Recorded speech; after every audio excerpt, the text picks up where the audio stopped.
Good morning বন্ধুরা, শুভ সকাল। তোমরা সবাই কেমন আছো? আশা করি তোমরা সবাই ভালো আছো। আমরাও খুব ভালো আছি। তো বন্ধুরা, আজকে একটা আমি শাক রান্না করা দেখাবো। এটা কি শাক তোমরা বলতে পারবে? এটা পুকুরে হয় আর খেতে হালকা তেতো লাগে।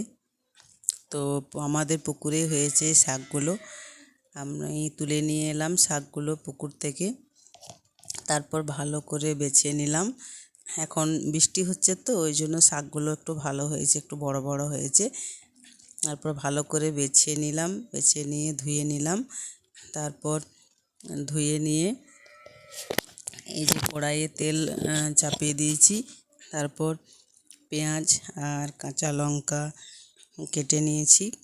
তেলটাতে পেঁয়াজ আর কাঁচা লঙ্কা দিয়ে দিলাম। তারপর এদিকে শাকগুলো দিয়ে দেব। তারপর শাকগুলো খেতে একটু হালকা তেতো লাগে, কিন্তু খুব মিষ্টি লাগে। তো ছেলে মেয়ে ওরা খায় না, তো আমি আর তোমাদের দাদাভাই এই জন্য নিয়ে এলাম। ওই জন্য বেশি আনিনি, সামান্য কটা তুলে এনেছি। আর এইগুলো বাজারে পাওয়া যায় কিনা জানি না, তবে আমরা তো গ্রামের মানুষ, আমরা পুকুরে তুলেই খাই। পুকুরে প্রচণ্ড হয়েছে, একেবারে যেন একেবারে মানে ভেলভেটের মতো একেবারে গোটা পুকুর জড়িয়ে আছে। তো এগুলো খুবই খাওয়া উপকারী, একেবারে মাছের তেল ভাজার মতো খেতে লাগে। আর এটা খাওয়াও ভালো, যেহেতু হালকা তেতো তেতো জিনিস এমনিতেই শরীরের পক্ষে ভালো খাওয়া। তো এই যে শাকগুলো দিয়ে দিলাম কড়াইয়ে। এবারে একটু ভালো করে নেড়ে চেড়ে নেব।